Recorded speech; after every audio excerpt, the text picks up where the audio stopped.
السلام علیکم ورحمۃ اللہ وبرکاتہ۔ الحمد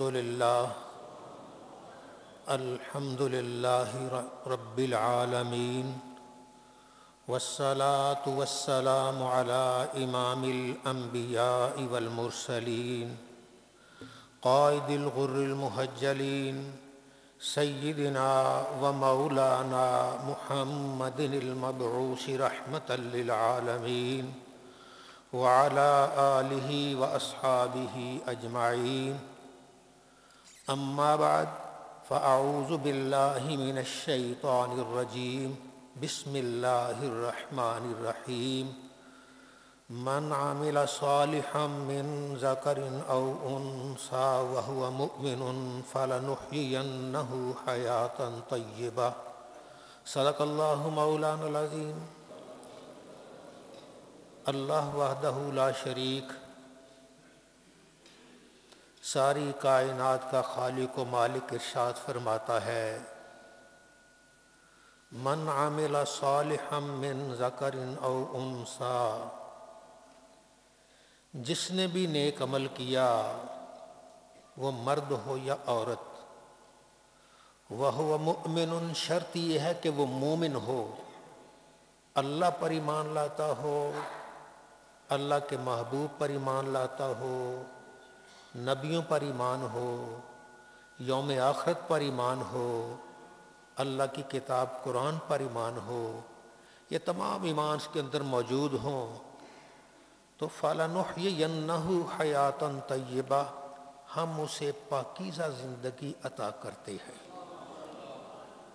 جو بھی نیک عمل کرتا ہے اللہ اس کی زندگی کو پاک کر دیتا ہے، اس کی زندگی پاکیزہ ہو جاتی ہے، اس کا اٹھنا بیٹھنا پاک، اس کا چلنا پھرنا پاک، اس کا سونا جاگنا پاک، اس کے معاملات طے کرنا سارے پاک، کیونکہ اس نے اپنے پاک اللہ سے لو لگائی ہے، تو اللہ پھر اسے محروم نہیں رکھتا، یہ اس کا وعدہ ہے، فَلَنُحْيِيَنَّهُ حَيَاةً طَيِّبَةً، ہم اسے ضرور پاکیزہ زندگی عطا کریں گے۔ رحمت دو عالم شفیع المذنبین صلی اللہ علیہ وآلہ وسلم نے ارشاد فرمایا، ایمان والو وضو کرو۔ وضو کرتے کیا ہوتا ہے؟ ہم روزانہ وضو کرتے ہیں، چہرہ دھوتے ہیں تو چہرے کے سارے گناہ پانی میں حل ہو کر نیچے گر جاتے ہیں۔ بازو دھوتے ہیں، بازوؤں کے سارے گناہ پانی میں حل ہو کر نیچے گر جاتے ہیں۔ سر کا مسح کرتے ہیں، سر کے گناہ سارے گئے۔ پاؤں دھوتے ہیں، پاؤں کے گناہ چلے گئے۔ تو یہی اللہ اپنا وعدہ سچا کر کے پانچوں وقت دکھا رہا ہے کہ تم میں کوئی مومن ہو اور وہ نیک عمل کرے، ہم اسے پاکیزہ زندگی عطا کرتے ہیں۔ تو اللہ تعالیٰ کے کتنے ایسے بندے ہیں، کتنے ایسے لوگ ہیں، کتنے ایسے ماننے والے ہیں جو ہر وقت باوضو رہتے ہیں، اور جب ہر وقت باوضو رہتے ہیں تو رب تعالیٰ ان کے جسم کو گناہوں سے بالکل پاک فرما دیتا ہے۔ رحمت دو عالم صلی اللہ علیہ وآلہ وسلم کے اس ارشاد کی روشنی میں ایک دن آقا علیہ الصلوۃ والسلام نے حضرت بلال سے فرمایا، بلال کیا کرتے رہتے ہو؟ کہ میں نے آج جنت میں گیا تو میں جنت میں تیرے قدموں کی آواز اپنے آگے آگے سن رہا تھا۔ جب کوئی آقا جاتا ہے نا سواری پر تو غلام آگے لگام پکڑ کے جاتا ہے، یہ کمال غلام کا نہیں، یہ کمال لگام کا ہوا کرتا ہے۔ سرکار دو عالم صلی اللہ علیہ وسلم سے تو آگے کوئی نہیں بڑھ سکتا، لیکن فرماتے بلال کیا کرتے رہتے ہو کہ تیرے قدموں کی آواز میں جنت میں آگے آگے سن رہا تھا۔ عرض کی یا رسول اللہ جب بھی وضو کرتا ہوں 2 نفل پڑھ لیتا ہوں۔ اے اللہ کیا فرمایا، من عمل صالحا من ذکر او انثی، جس نے بھی نیک عمل کیا وہ مرد ہو یا عورت، شرط یہ ہے وہ مومن ہو، وہو مؤمن فلنحیینہ حیاة طیبہ، ہم اسے پاکیزہ زندگی عطا کرتے ہیں، طیب و طاہر زندگی عطا کرتے ہیں۔ اللہ اس کی آنکھیں پاک کر دیتا ہے، اللہ اس کی زبانیں پاک کر دیتا ہے، اللہ اس کے کان پاک کر دیتا ہے، اللہ اس کے دست و بازو پاک کر دیتا ہے، اللہ اس کا اٹھنا بیٹھنا پاک کرتا ہے، رب اس کا چلنا پھرنا پاک کرتا ہے۔ حجت الاسلام حضرت امام غزالی رحمۃ اللہ تعالی علیہ، آپ فرماتے ہیں، ان کا تذکرہ لمبا ہے، آپ فرماتے ہیں میں دمشق کی جامع مسجد میں منارے پہ اعتکاف بیٹھ گیا، 10 سال تک بیٹھا رہا، نماز پڑھی، پڑھ کے پھر اوپر چڑھ گئے، کسی کو پتہ نہیں کون ہے، منارے پہ جا کے اللہ اللہ کریں، رب کو یاد کر رہے ہیں۔ اب منارے پر چڑھ گیا، کیا نظر آئے گا، کس سے بات ہوگی، کسی سے کوئی بات نہیں، اپنے کان کی حفاظت کر لی، زبان کی کر لی، آنکھوں کی کر لی، پورے جسم کی کر لی، 10 سال تک آپ وہاں بیٹھے رہے۔ فرمانے لگے جیسے بیٹھنے کا حق تھا میں حق ادا نہ کر سکا، لیکن اس کے باوجود جب میں اترا، کیونکہ اللہ کا وعدہ ہے من عمل صالحا من ذکر او انثی وهو مؤمن فلنحیینہ حیاتا طیبہ، جس نے بھی نیک عمل کیا، مرد ہو یا عورت، شرط یہ ہے وہ مومن ہو، ہم اسے پاکیزہ زندگی دیتے ہیں۔ تو اللہ کے نبی صلی اللہ علیہ وآلہ وسلم کے پیچھے ایک دن حضرت عبداللہ ابن عباس آپ کے چچا کے بیٹے بیٹھے تھے سواری پر، فرمایا یا غلام، اے بیٹے، انی اعلمک کلمات، میں تجھے چند کلمات سکھاتا ہوں، ان کو یاد کر لو۔ جی حضور فرمائیے۔ فرمایا احفظ اللہ یحفظک، تو اللہ کی حفاظت کر، اللہ تیری حفاظت کرے گا۔ اللہ کی حفاظت کیا؟ اللہ کے حکم کی حفاظت کر، اللہ کے فرمان کی حفاظت کر، اللہ تیری حفاظت کرے گا۔ احفظ اللہ، تو اللہ کی حفاظت کر، اللہ کو اپنے سامنے پائے گا، اللہ کو اپنے سامنے پائے گا۔ تو امام غزالی فرماتے ہیں میں 10 سال تک رہا، اپنی آنکھوں کی حفاظت کی، اپنی زبان کی حفاظت کی، اپنے سماعت کی حفاظت کی، چلنے پھرنے کی حفاظت کی، میں حق ادا نہیں کر سکا، لیکن جب میں منارے سے اترا، وطن کی محبت ستائی، میں اپنے وطن جانے لگا، تو مجھے رستے میں چلتے فرشتے بھی نظر آتے تھے، مجھے رستے میں چلتے انبیاء کی روحیں بھی نظر آتی تھی۔ تو یہ اللہ کا احفظ اللہ یحفظک، تو اللہ کی حفاظت کر، اللہ تیری حفاظت کرے گا۔ اے بندہ مومن، اللہ کے احکامات کی حفاظت کر لے۔ جب تو اللہ کے احکامات کی حفاظت کرے گا، رب تعالیٰ اپنے رحم و کرم، اپنے فضل و کرم سے مالا مال فرما دے گا۔ یہ بعض لوگ ہیں جو اللہ کے احکامات کی حفاظت کرتے ہیں، رب پھر ان پر اپنے کرم کے دروازے کھول دیتا ہے۔ ہمارے حضور خواجہ عالم تاجدار گلہار رحمۃ اللہ تعالی علیہ عصر کی نماز پڑھ کے اپنے حجرہ میں آئے، ساتھ ان کے خادم تھے، ان کو مولانا اکبر حسین کہتے ہیں، وہ ساتھ تھے۔ فرمایا وہ دیکھو فرشتے عصر کی نماز پڑھ کے واپس جا رہے ہیں۔ یہ کس کو نظر آتا ہے؟ یہ ہر ایک کو نظر نہیں آتا، یہ اس کو نظر آتا ہے جو اپنی آنکھ کی حفاظت کرتا ہے۔ احفظ اللہ، اللہ کی حفاظت کرو، اللہ تمہاری حفاظت کرے گا۔ اللہ کے احکامات کی حفاظت کرو، رب کو تم اپنے سامنے پاؤ گے۔ جب بھی ہوگا رب تعالیٰ کی مدد تمہارے شامل حال ہوگی، اور تمہیں دنیا ایمان کی دولت سے مالا مال فرما دے گا۔ رحمت دو عالم صلی اللہ علیہ وآلہ وسلم نے ارشاد فرمایا کہ بندہ مومن وضو کرتا ہے، وضو کرنے کے بعد اس نے اس میں مسواک بھی کی، برش کا استعمال کیا، اور اس کے بعد وہ نفل کے لیے کھڑا ہو گیا، جیسے ہی اللہ اکبر کہتا ہے فرشتہ پیچھے آ جاتا ہے۔ اللہ اکبر کہتا ہے فرشتہ پیچھے آ جاتا ہے۔ جیسے وہ ثنا پڑھ لیتا ہے نا، تو ثنا پڑھ کے کہتا ہے جیسے الحمدللہ رب العالمین، فرشتہ آگے آ کے اس کے لبوں سے لب لگا لیتا ہے، اس کے ہونٹوں سے ہونٹ لگاتا ہے۔ اور یارو ہونٹ پیارے سے لگائے جاتے ہیں، دشمن کے ہونٹ سے ہونٹ تو نہیں لگائے جاتے، جس سے نفرت تو اس سے ہونٹ تو ہونٹ نہیں لگائے جاتے۔ فرشتہ محبت کرتا ہے، آ جاؤ اللہ کے محبوب کے ارشادات کو حرز جا بنا لو، سرکار کے ارشادات پر عمل کرو۔ تم اللہ اکبر کہو گے، رب تمہاری حفاظت کے لیے فرشتے مقرر کر دے گا۔ ایمان والے تو کیسا ہے؟ رب تعالیٰ کے احکامات کی حفاظت کر، جیسے ہی تو جائے گا 2 فرشتے ہر وقت تیری حفاظت کے لیے تیار نظر آ جائیں گے. تو یہ ہے یا غلام، اے بیٹے، انی اعلمک کلمات، میں تجھے کلمات سکھاتا ہوں، احفظ اللہ یحفظک، تو اللہ کی حفاظت کر، اللہ تیری حفاظت کرے گا. احفظ اللہ تجدہ تجاہک، اللہ کی حفاظت کر، اللہ کو تو اپنے سامنے پائے گا. یہی ہے اللہ کی سنت ہے کہ بندہ کوئی نیک کام کرتا ہے، اللہ کے احکامات کی حفاظت کرتا ہے، رب کبھی یوں حفاظت فرماتا ہے کہ اس کی اولاد کی حفاظت فرماتا ہے، اس کی اولاد کی حفاظت فرماتا ہے.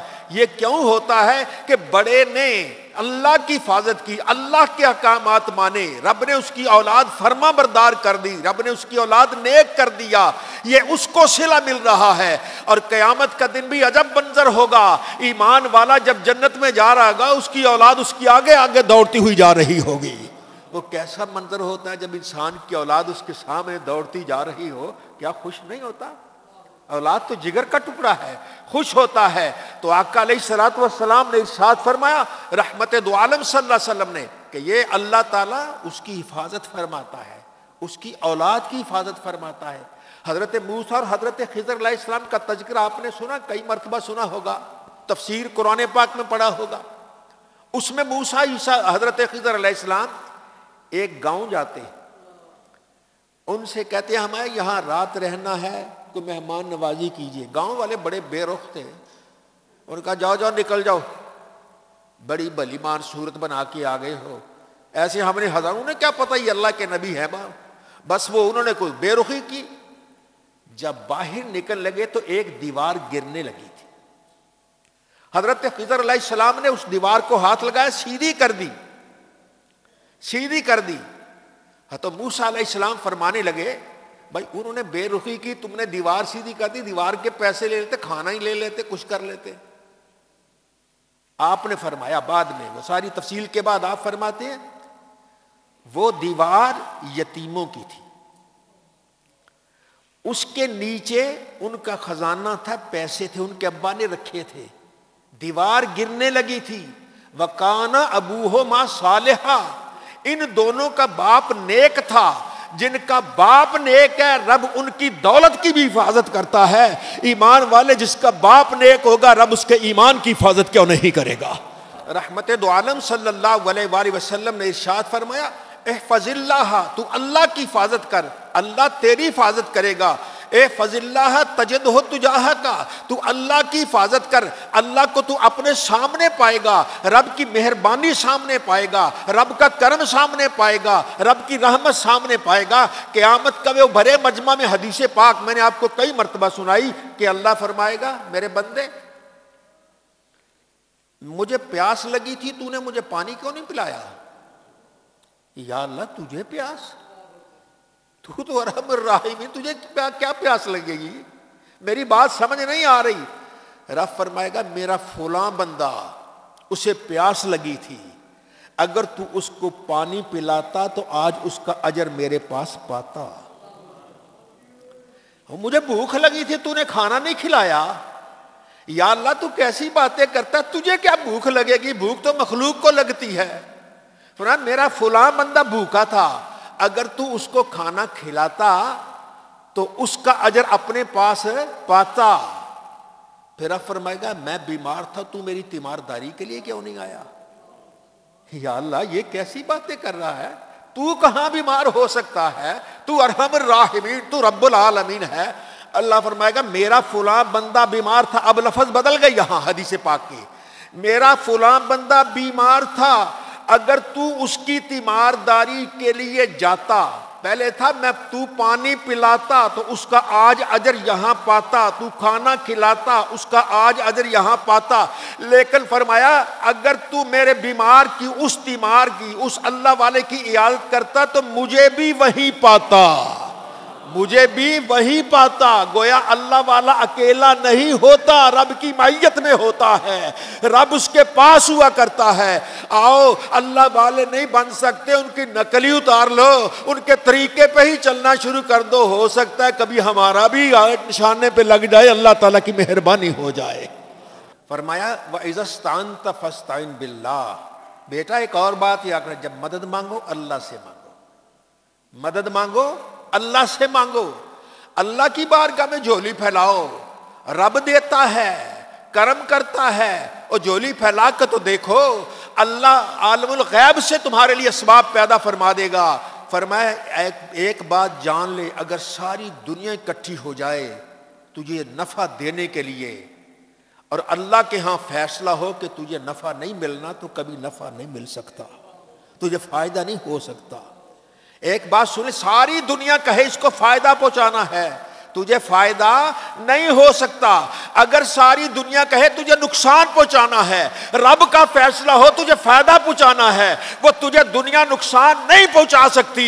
اللہ نے جو کرنا تھا لکھ دیا، قلم خشک ہو گیا ہے۔ ایمان والے آ جا، رب کے در پہ آ جا، رب لکھے لیکھ مٹا دے گا۔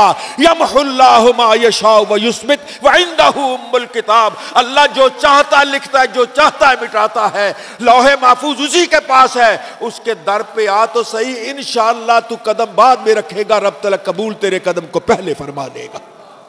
یہ اللہ تعالیٰ کی رحمت ہے۔ اللہ تعالیٰ ہم سب کو نبی عربی صلی اللہ علیہ وآلہ وسلم کے ارشادات پر عمل کی توفیق عطا فرمائے۔ ایک بزرگ عمر ہو گئی کافی، اس عمر کے جتنے لوگ تھے ان کی آنکھیں گئیں، کہنے لگی آپ کی آنکھیں تو ٹھیک ٹھاک ہے۔ فرمایا میں نے جوانی میں ان کی حفاظت کیا، بڑھاپے میں اللہ حفاظت کر رہا ہے۔ میں نے جوانی میں ان کی حفاظت کیا، بڑھاپے میں اللہ کی حفاظت یہ ہے کہ انسان جوان اتنے نفل نہیں پڑھ سکتا جتنے بعض بوڑھے پڑھ جاتے ہیں، حالانکہ کمزور ہیں وہ، لیکن نہیں، ان کے اندر قوت دینے والا اللہ ہے۔ اللہ کہتا ہے جوانی میں تم حفاظت کرو، بڑھاپے میں میں تمہاری حفاظت کروں گا، تم میرے در پہ آنے کی کوشش کرو، انشاءاللہ بڑھاپا آئے گا، میری رحمت تمہیں کھینچ کے اپنے گھر پہ لے آئے گی۔ یہ رب تعالیٰ کی رحمت اور رب کا کرم ہے۔ آؤ اللہ کے بن جاؤ، آؤ اللہ کے بن جاؤ، رب سے لو لگا لو۔ جو رب سے لو لگاتا ہے اللہ تعالیٰ اپنی رحمت اور اپنا فضل و کرم فرماتا ہے۔ اور ارشاد فرمایا احفظ اللہ، اے غلام، اے بیٹے، اللہ کی حفاظت کرو، تجہو تجاہ کا امام کا، اپنے سامنے پاؤ گے، تم اللہ کو اپنے سامنے پاؤ گے۔ تعرف الی اللہ فی الرخاء، خوشحالی میں اللہ سے رابطہ رکھو، خوشحالی میں اللہ سے رابطہ رکھو۔ یعرفک فی الشدۃ، جب سختی آئے گی وہ یاد رکھے گا۔ خوشحالی میں تم یاد رکھو، جب سختی آئے گی وہ یاد رکھے گا۔ انسان زندگی میں اس کو یاد رکھے، جب موت کا وقت آتا ہے اللہ یاد فرماتا ہے۔ رحمت دو عالم صلی اللہ علیہ وآلہ وسلم نے ارشاد فرمایا، بندہ مومن جب مرنے کے قریب آتا ہے، موت آتی ہے، اس کے گھر والے رونے والے ہوتے ہیں، جب جان نکل رہی ہے، کہتے وہ شدت میں ہے، اسی وقت ملک الموت آ کے کہتا ہے، جان نکالنے والا فرشتہ آ کے کہتا ہے السلام علیکم یا ولی اللہ، او اللہ کے یار تجھ پہ سلام ہو۔ اس سے بڑھ کر کیا رحمت ہوگی، اس سے بڑھ کر کیا کرم ہوگا۔ تم اللہ کی حفاظت کرو، خوشحالی میں جب سختی آئے گی رب تمہاری حفاظت کرے گا۔ زندگی میں تم اللہ کو یاد کرتے رہو، جب آخری وقت آئے گا اللہ تمہیں یاد کرے گا۔ پھر ایسا جملہ ملک الموت کہے گا، فرشتہ کہے گا کہ اس پر اگر ساری خدائی قربان کر دی جائے تو پھر بھی حق ادا نہیں ہوتا۔ فرشتہ کہے گا اللہ یکرک السلام، وہ نیلی چھت والا تجھے سلام فرما رہا ہے، اور نیلی چھت والا اللہ تجھے سلام فرما رہا ہے۔ اس منزل سے ہم نے ہر ایک نے گزرنا ہے، آؤ اس وقت کی بھی تیاری کر لیتے ہیں جب ہمارے پاس اور کوئی کام نہ ہوگا، اللہ یاد کرنے والا ہے۔ حضرت بلال رضی اللہ تعالیٰ کا آخری وقت آیا، آپ کی اہلیہ رونے لگی، ہوائے ربا ہربا، ہائے افسوس، فرمایا افسوس تجھ پر ہوگا، واہ تربا، یہ تو خوشی کا مقام ہے، کل جب میری جان نکلے گی غدن نلقا محمدن وحبا، کل سرکار کے قدموں میں بھی چلا جاؤں گا، سرکار کے یاروں کے پاس بھی چلا جاؤں گا، یہ میری ملاقات ہوگی۔ یہ ہے اللہ تعالیٰ کا کرم۔ اے ایمان والے تم یاد کر تو صحیح، پھر جب تیرا آخری وقت آئے گا، تیرے رشتہ دار، تیرے والد، تیری والدہ، تیرے عزیز، تیرے بہن بھائی جو دنیا سے پہلے جا چکے ہیں وہ پہلے آ جائیں گے، تیری فرشتہ جان نکال رہا ہوگا، سامنے تیرے رشتہ دار موجود ہوں گے۔ وہ انسان کتنا خوش نصیب ہے جب کسی جگہ جائے تو آگے رشتہ دار موجود ہوں اور وہ کہیں بھائی یہ تکلیف تو نہیں کوئی ہوئی، پریشانی تو نہیں ہوئی، فلاں کا کیا حال ہے، فلاں کا کیا حال ہے۔ یہ نظام قدرت ہے، اللہ فرماتا ہے، اللہ کے محبوب نے فرمایا تو اللہ کی حفاظت کر لے، اللہ تیری حفاظت کر لے گا۔ تو اللہ کے احکامات کو مان لے، رب تعالیٰ تجھ پہ کرم کر دے گا، تجھ پہ اپنی رحمتوں کے دروازے کھول دے گا۔ اللہ تعالیٰ ہم سب کو نبی عربی صلی اللہ علیہ وسلم کے اس سچے اور سچے دین پر عمل کی توفیق عطا فرمائے۔